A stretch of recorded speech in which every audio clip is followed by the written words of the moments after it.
Just 15 months after they ousted President Hosni Mubarak, Egyptians have headed to the polls for their first free presidential election. More than 50 million people are entitled to vote in a race in which no single contender is expected to win outright. But Islamist candidates are among the front runners in a field that includes key figures from the old Mubarak regime. From Cairo, Anne Barker reports.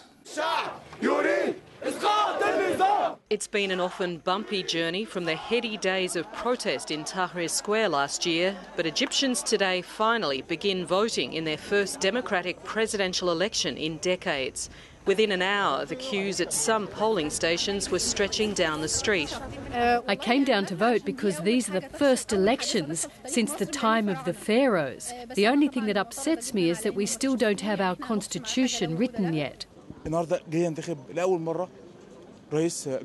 I'm here to elect for the first time a President of the Republic, a President that will be good and righteous and make this country wake up. The Transitional Military Council, which has been in charge of the country since Hosni Mubarak was forced out of office, has promised that the elections will be fair and transparent. There will be no attempt to influence any citizen to vote for a specific candidate. We are not on any candidate's side.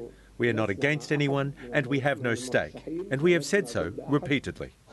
Concerned about possible post-election violence, it's mobilised over 150,000 soldiers and police officers and more than 11,000 vehicles as part of the operation to ensure security during and after the voting period.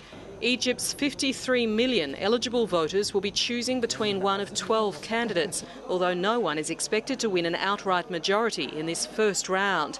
Amr Moussa, the former head of the Arab League, is one of the front runners, but as Hosni Mubarak's foreign minister for 10 years, there are concerns about his connections with the former regime. The Muslim Brotherhood's Freedom and Justice candidate, Mohammed Morsi, is also expected to poll well, but many are worried about the prospect of an Islamic fundamentalist being in charge. I feel scared of the first elections taking place in Egypt, even though I should be happy. I'm afraid that the election result will favour a certain religious group, and that could turn Egypt into a country like Afghanistan. But those fears aren't overwhelming the joy that most feel at the opportunity of at last being able to have their voice heard. Anne Barker, Lateline.